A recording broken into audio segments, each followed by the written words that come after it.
La amistad no necesita frecuencia. El amor sí, pero la amistad, y sobre todo la amistad de hermanos, no. Puede prescindir de la frecuencia, de la frecuentación.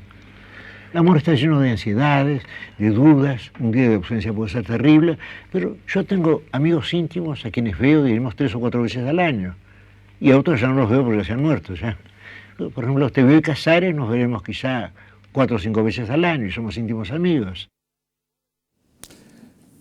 El 14 de junio de 1986 moría Jorge Luis Borges y alguien dijo, no yo, que fue y es una vasta y compleja literatura.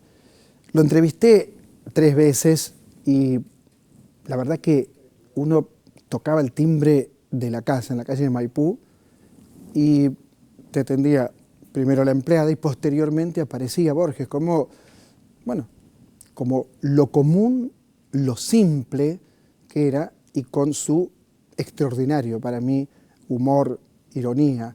Yo les conté que la primera vez que estuve en la casa me dice, ¿cuál es su apellido? Quiroga, le digo. Y me dice, no le crea a Sarmiento, no era tan malo como él decía. Entonces, imagínense lo poco que me importaba exactamente Facundo Quiroga en ese momento. Pero eso era Borges. Era de una simpleza en la comunicación impresionante. Por lo menos mi pero muy breve experiencia. Y esa obra inabarcable, esa obra que sigue diciéndonos cosas, convertir toda literatura. Él era inspector de pollos, creo, en la época del peronismo. Era inspector, sí, inspector de aves, aves de corral. Obviamente no coincidía mucho con la figura de Jorge Luis Borges, ¿no es cierto? Y cuando llega la mal llamada Revolución Libertadora, digo mal llamada porque ustedes saben los crímenes que cometieron, le otorgan la Biblioteca Nacional y escribe el poema de los dones, que comienza diciendo, nadie rebaje lágrimo reproche esta declaración de la maestría de Dios, que con magnífica ironía me dio a la vez los libros y la noche. Los libros, claro, la gran biblioteca y la noche, porque estaba quedándose ciego. Bien, tenemos en el estudio gente que sabe, por supuesto, muchísimo más que yo de Borges, escritores que habrán tenido que luchar o no contra Borges o habrán escrito con Borges. Pienso que en los años 70, lo tengo en mi casa, hay un libro que se llamaba Contra Borges, donde muchos intelectuales y muy importantes escribían mal de Borges, lo criticaban por todas partes. O sea que Borges no siempre fue el Borges que hoy leemos, no siempre fue el Borges que en algún punto ya casi no es argentino, es mucho más que argentino, es patrimonio de la humanidad. Bien, está Martín Coan, Fernando García Lao, Guillermo Sacomano, Damián Tabarowski, Carlos Gamerro, Guillermo Martínez, Ana María Battistosi, crítica de artes plásticas, para hablar de Borges y las artes plásticas. No hablo más. Comienza nuestro programa de homenaje a Jorge Luis Borges y ya mismo cambio de lugar, claro. Bueno, es una mesa de maestros esta, ya me apabullaron. Martín Coan, Fernanda García Lao, lo dije perfecto, Damián Tabarowski, maestro Guillermo. Me excede lo de Sacomano. maestro. Si querés te hago una huelga, acá está, ahora aprovechemos que está este gobierno y te hago una huelga. Martín, ¿cómo fue tu vida con Borges? En mi caso, y yo creo que en general los escritores de lo que podríamos llamar mi generación, lo que vos planteabas recién en cuanto al peso de Borges o a la intimidación que Borges podía suscitar a los que quedaban muy cerca de él o eran estrictamente contemporáneos a él, yo creo que hay una franja, o por lo menos dos, de escritores que enfrentaron el problema de la angustia de las influencias de Borges y plantearon alternativas de otras literaturas, otras posibilidades, otros universos. El efecto de Borges es que daba efectivamente la impresión de que toda la literatura era lo que él había escrito. Y por medio de la literatura de Manuel Puig, o de Juan José Saer, o de Fowell, y de Piglia, y de César Aira, digamos, los escritores que quedan entre el impacto fuerte de Borges, sobre todo en los 60, y mi generación, me parece que para un escritor de mi edad, ese peso venía como resuelto, lo que implica no ya sacarse a Borges de encima, sino al revés, la posibilidad de contar con Borges. Me parece que esas diferentes resoluciones, que fueron distintas en cada uno de estos escritores, o sea, lo que hizo Puig, lo que hizo Piglia, lo que hizo Aira, hicieron o siguen haciendo, me parece que resolvieron ese efecto apabullante de ese absoluto literario que parecía haber definido Borges. Y para los escritores que vinimos después, me parece que el resultado fue ese. No tener a Borges, sino la posibilidad de tener a Borges sin sentirse completamente reducido. La última novela de Martínez, Fuera de lugar, una excelente novela que le hemos comentado aquí en este programa. Todas las novelas de Martín, todos los textos los hemos comentado, por supuesto, aquí. Única dama de la mesa, ¿cómo va, Fernanda? Bien. Bien. Sí, yo opino muy parecido a Martín en el sentido de que, así como está la figura del parricidio, no existe la del nonacidio, ¿no? Es como un abuelo en algún punto. Y un buen abuelo. Un abuelo por momentos un poco latoso, hay que reconocer. A uno le agarran las ínfulas de editar a Borges, ¿no? Muchos de sus cuentos a mí me parece que hay como un alarde, esto metaliterario, como se quiera llamar, que es casi como medírsela con sus contemporáneos, hablando mal y pronto, ya que soy la única mujer. Voy a hablar mal. Ya te arriesgas. Sí, tal cual. Me parece que, a ver, a mí me encontró Borges de la mano de mi madre, literalmente, porque mi madre siempre tenía un libro de Borges en la mano y me decía, Fernanda, ¿ya leíste el Aleph? Era como, no, mamá. Sí, a los 15, 16 años me tentaban otras lecturas. Entonces, me parece que llegué un poco después a Borges. También había pispeado un poco la poesía, esta poesía como de arte mayor que me apabullaba y no me interesaba tanto. Pero después dije, ¿por qué le vamos a pedir roña a Borges teniendo a otros, ¿no? Y él es como un concentrado, él es un propio Aleph de la literatura universal. Por ahí si hay que llevarse un libro, te llevas la obra completa de Borges y te estás llevando a Quevedo, a Plotino, a Góngora, a Cervantes, a Shakespeare, ¿no es cierto? Iban a decir Amor invertido, pero lo escribieron los dos. Escribimos los dos, efectivamente. Guillermo, entonces vamos a nombrar otro tuyo. Fuera de la jaula. Fuera de la jaula, claro. Maestro Damián Tabarovsky, última novela, El amo bueno, novela que me fascinó. Te escucho. Como me suele ocurrir cuando estoy con Martín, piensa no tengo mucho más para agregar. La próxima vez decir que hable antes que él, porque claro. Lo que dice estoy de acuerdo. Pero muy de acuerdo con ese mapa que armó.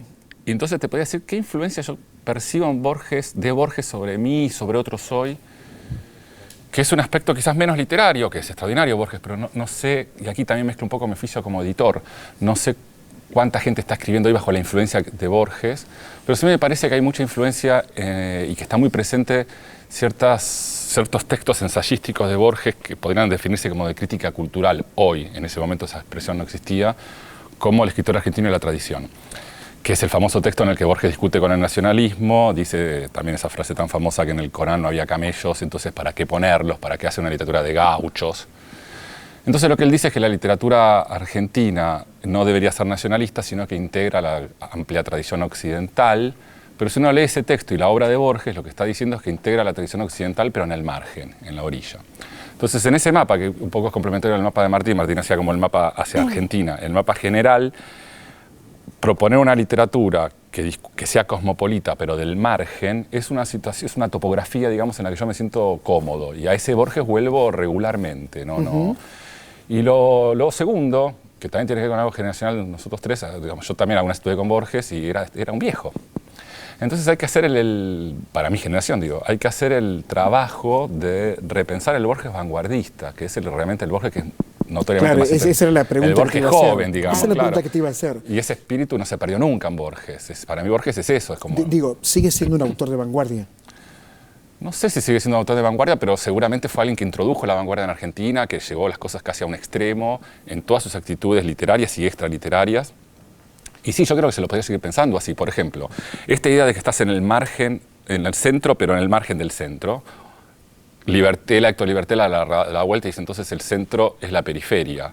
Podríamos decir, como algo periférico e interesante, que nuestro escritor mayor nunca escribió una novela. Es decir, nunca abordó un género mayor. Desde el margen, ese margen es también genérico, el género que él opta, que elige, al que podemos llamar cuentos para resumir, pero que tampoco son estrictamente cuentos. Por eso la idea de ficciones, ¿no? Son narraciones entre cuentos filosóficas. Sí, Pierre Manard claro, es un cuento-ensayo. Es un cuento-ensayo. Por ejemplo. Esa rareza de Borges es la rareza que él defiende para cierta literatura argentina, que yo me siento muy cómodo en esa línea, en esa tradición. Digamos. Llegó su hora, Guillermo. ¡Qué terrible! La hora señalada. Ahora lo Cooper. vamos a escuchar No, atentamente. mi relación con Borges al principio fue conflictiva. Yo soy de una generación bastante anterior a la de ustedes, soy tal vez el más veterano de la mesa, ¿no? Entonces cuando yo tenía 15, 16 años... Podemos pelear el puesto, que no es un honor. No, yo Pero lo lo digo podemos en pelear, términos lo podemos pelear. de edad. Por eso, y lo podemos digo, cuando yo tenía 15, 16 años y estaba trabajando en la calle de Cadete y iba formando mi biblioteca comprando libros en los kiosquitos de tribunales, a mí me tiraba mucho más Arlt que Borges. Borges me sonaba como sofisticado, elitista, digamos. La ciudad yo la descubro leyendo a Arlt. Es decir, caminaba por la calle Chile y yo era Erdosain. No me pasaba eso con Borges, con el suburbio. Recién en los años 70 y algo, cuando comienza el boom de Humberto Eco, la semiótica, la reivindicación de los géneros mayores y menores, ahí empiezo a ver otro Borges. Un Borges que estaba atento, desde el suplemento de crítica, a una literatura popular. Si vos tomás la Historia Universal de la Infamia, no solo remite a Marcel Schwab, sino que la bibliografía que usa, por ejemplo, para Billy the Kid, es la biografía de un escritor de novelas policiales norteamericano que es Walter Noble Burns. Entonces, digamos, ahí empecé a ver otro Borges. Entonces ya el mundo no era el Boca River, Arlt o Borges.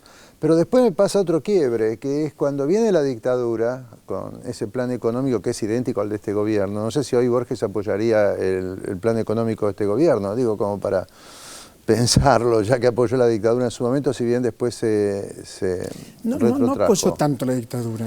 Tuvo ese almuerzo... Yo me acuerdo que le hizo una nota para La Nación y ya no la apoyaba. Digo, recibió una condecoración de Pinochet. Y esos son momentos difíciles, ¿no? Sí. Que uno, a mí como generación, como perteneciente a una generación, me cuesta mucho saltear esos detalles. Después, en los años 80, volví a leer a Borges, pero ojo, que esto no me pasó con Borges, me pasó con Bioy.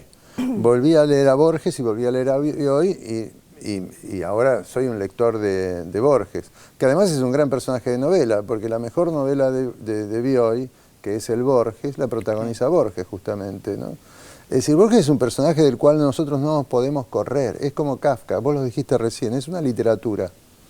Es decir, si la literatura de Kafka es una literatura de comentarios, de textos judíos, de textos sacrojudíos, y genera a su vez una literatura de comentarios, Borges también genera una literatura de comentadores.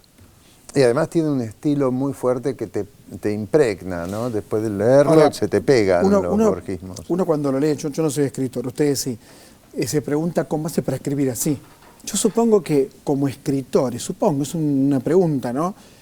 Es muy duro eso también, ¿o no, Martín? Sí, lo que pasa es que todos ustedes escriben muy bien. Ahora, si Borges es perfecto, suponete que sea perfecta su escritura, para un escritor, ¿y ahora qué hago? Mejor me dedico a la cocina, ¿o no? ¿Qué te pasó con esa escritura? ¿O la sentís tan perfecta o no la sentís tan perfecta? Pero eso te puede pasar, ¿O no hay escrituras perfectas? No lo sé.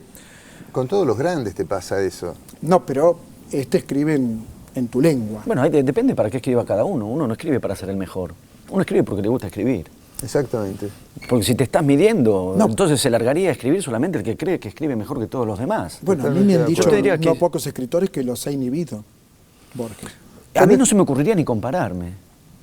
Nunca se me ocurrió. Porque la verdad que yo me siento a escribir y trato de medir, sopesar, calibrar la relación entre lo que yo estoy escribiendo y Borges. Me parece una falta de modestia increíble. Por suerte para mí no se me ocurre. Y si me pasás a una raqueta y si vamos a jugar un poco al tenis, obviamente mi condición sine qua non para afrontar eso es olvidar a Federer. Porque si voy ahí pensando en Federer me siento tan Claro, ridículo claro. que no preferiría no jugar. Claro. Uno escribe lo mejor que puede y en un punto, en todo caso, lo que uno retoma de Borges, me parece a mí la extraordinaria marca que él deja con respecto a la relación con la lectura. Es decir, justamente desestabilizar toda la mitología del genio iluminado y mostrar, indicar una y otra vez que su escritura la construyó por medio de lecturas. ¿Qué tipo de lecturas? Una lectura, digamos, consciente, una lectura inteligente, una lectura de apropiación y de transformación, una lectura no imitativa. En todo caso, llegado el caso, digamos, tomar en cuenta a Borges, sería ese aprendizaje de una lectura que nunca tiene que ser remedio de otra, ¿no? No se me ocurre nada más necio que escribir a lo Borges. Él decía que era primero un lector, decía que él que era lector y que por ahí alguna página valía la pena lo que había escrito. Y el otro punto es que yo no digo que escribir como Borges sea escribir bien, porque entonces, ¿qué pasa con Roberto Al? ¿Qué pasa? ¿Qué dijo David Viñas? Una bravuconada del viejo querido y respetado por mí, que dijo, si me apurás lo prefiero a Walsh. Bueno, no había por qué dijo apurarlo Viñas. Claro. tampoco había entonces para qué apurarlo. No, lo que quiero decir es que es una escritura única en el Pero planeta. Eso que decís está bueno porque es tan único que yo creo que no hay Borjitos. No, sería terrible. Claro, pero de Sería terrible. de otros autores que uno puede considerar menores, en el sentido de, bueno, no sé, porque Borges tampoco es tan leído. Daneri. Daneri, que es una invención de Borges, es No, un pero escritor cierto esto menor. de que no es tan leído como... Es mucho Borges, y no todo el mundo lo ha leído. A mí me parece que también no nos lo podemos sacar de encima porque todavía hay generaciones que no llegaron a Borges. Y me parece que lo que a uno por ahí, a mí lo que más me interesa es como ese estado de extrañamiento en relación a lo cotidiano. Eso sí uno puede percibir quienes tienen esa sombra, que también es la del recién llegado. Él también, yo pensaba, qué loco que haya estudiado, que haya hecho la secundaria fuera y haya regresado. El repatriado ve distinto, ¿no? Ve una Buenos Aires que no existe, irreal. Cuando él escribe Fervor de Buenos Aires, ya esa Buenos Aires ya no existía. O existía muy poco, ¿no es cierto? Es muy Es como un melancólica corrimiento la siempre. Buenos Aires, Sí. ¿En algún momento tuvieron en cuenta ese rechazo, que un poco lo intuyó, lo dijo muy bien Guillermo, que tuvo en los años 70 Borges? El libro contra Borges está en mi casa.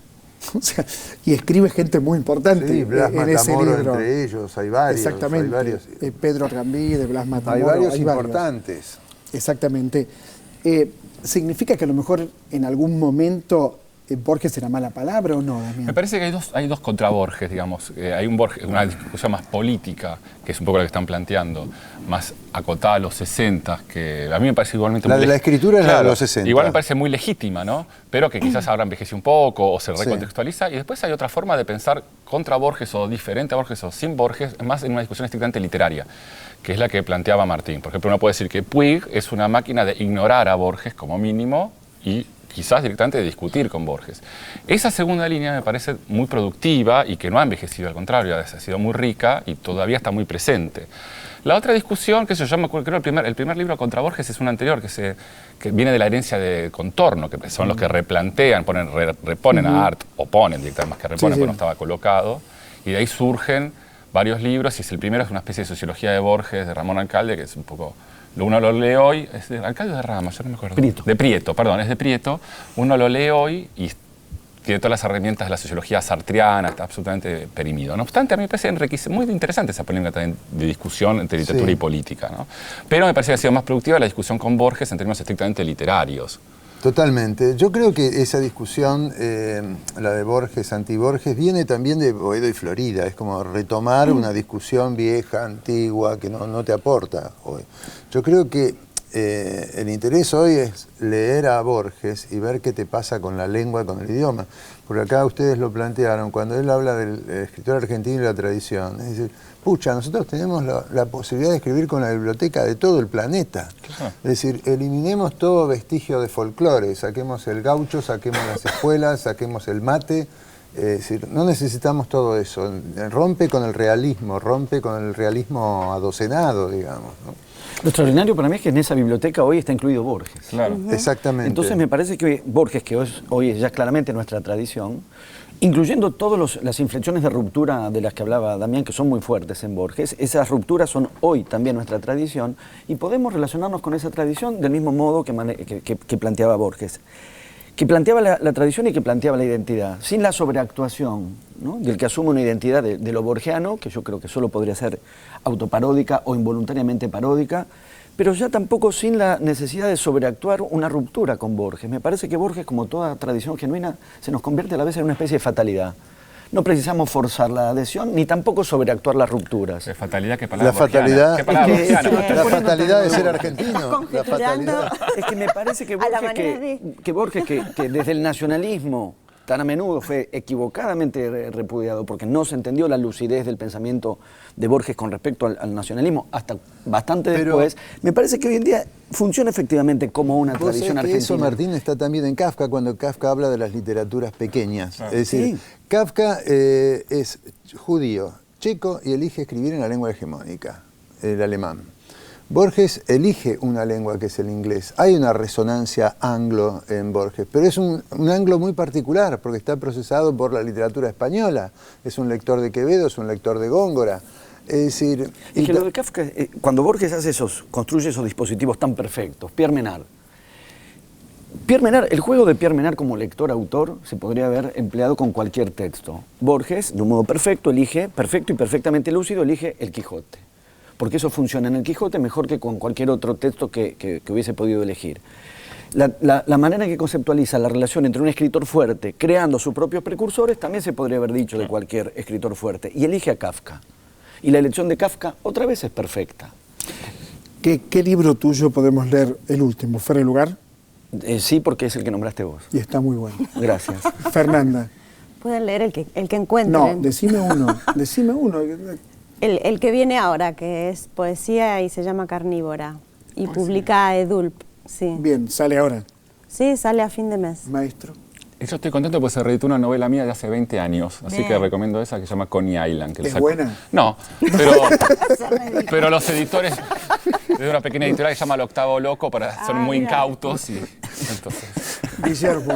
La que escribí a medias con Fernanda, porque es un gesto borgiano a lo Bustos Domecq, lo que nosotros hicimos Claro, al escribir claro, una novela de claro. coger a medias. Sí. ¿Cómo es? Ah, Una novela- no entendí. No De entendí. coger del todo, pero escritamente. Pero a ver, No, como ella tiene esa cosa española, yo por eso hablo de coger. muy bien. Muy Coger bien, sin muy bien. medias.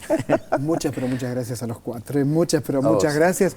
Programa especial dedicado a Borges. Abrimos con 4 excelentes escritores argentinos. Y por supuesto, hay mucho más en Otra Trama, programa que transmitimos por la televisión pública argentina. Enseguida volvemos. Soy desagradablemente sentimental, soy un hombre muy sensible. Ahora, cuando escribo, trato de tener cierto pudor, ¿no? Y como escribo por medio de símbolos, y nunca me confieso directamente, la gente supone que esa álgebra corresponde a una fealdad, pero no es así, es lo contrario. Esa álgebra es una forma del pudor y de la emoción. La tarea del arte es esa, es transformar, digamos, lo que nos ocurre continuamente, transformar todo eso en símbolos, transformarlo en música, transformarlo en algo que puede perdurar en la memoria de los hombres. Es nuestro deber ese, tenemos que cumplir con él, si no nos sentimos muy desdichados.